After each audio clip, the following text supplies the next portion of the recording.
Yes, thank you, Mr. Chair and gentlemen. Thank you for being here today as we continue to examine the repercussions of President Biden's disastrous withdrawal from Afghanistan and the abandonment of Americans to the hands of the Taliban.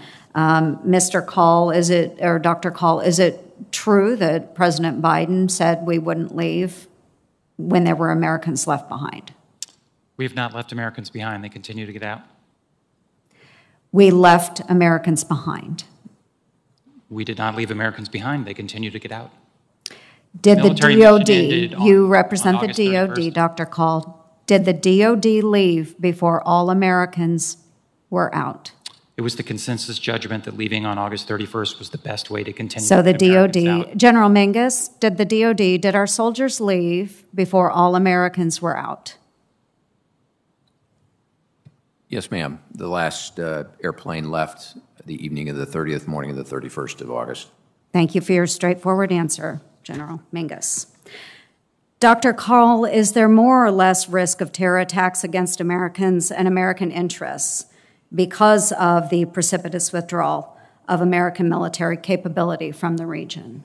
I think the intelligence community assesses that the overall risk to the homeland across the world is at its lowest point since 9/11. We've already discussed the possibility that ISIS-K and al-Qaeda could reconstitute, and we have to be vigilant against that in Afghanistan. That does not sound like a low risk when you have just told us that the possibility of attack from ISIS-K to our homeland could be 6 to 12 months from now.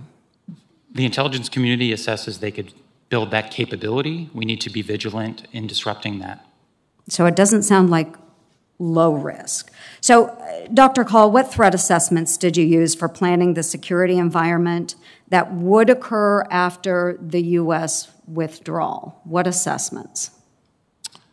Well, when I came into office, the decision had already been made, and I was overseeing, from a civilian perspective, the retrograde operations.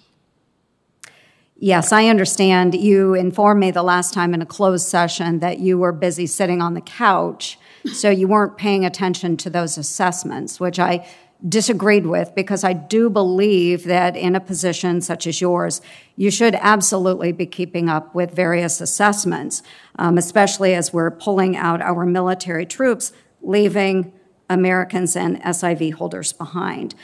So since you came into office, those assessments that were used by others, did they prove to be accurate? I think the consensus, as we discussed a couple of minutes ago, the assessments constantly change. So originally, the intelligence community assessed 1 to 2 years after the withdrawal of U.S. forces would be the point where the ANDSF might collapse. It then became closer to a year, and then months to years, and then weeks to months, and then days to weeks in August, and I was paying attention to all of those assessments once I was in the position. Thank you. And that would mean that any policy recommendations and planning recommendations that were made at that time are now ill-fitted for the security environment that we're now facing.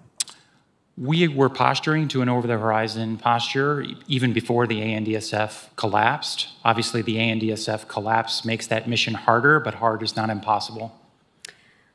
What regional force postures, and this is going back to a number of questions you've already had, what other regional force postures, capabilities, ISR, are we now recommending be readied to deal with the security environment that is now true on the ground? So we have a robust presence in the Gulf. Beyond that, we should really talk about this in the closed session. And just in the time remaining as well, what measures have you recommended to address the reconstitution that we're now learning about with ISIS-K and al-Qaeda?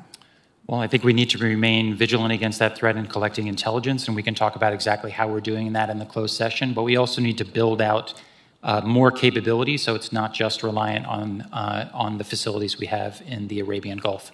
And just in the remaining time I have, thank you, gentlemen, again for being here today. We are going to continue looking into this. I do hope we are able to form an outside committee that can take a look at the past 20 years of the war on terror. But I also want to express my heartfelt gratitude to the men and women that have served our great United States Armed Forces and all that they have given and their families have given over the course of the past 20 years. They have faced significant and sometimes insurmountable challenges, and yet they have overcome and they have served us well. And we can never diminish their service, especially in the face of an administration that would not listen to our military leaders. So God bless them and their service to our great United States. Thank you, Mr. Chair.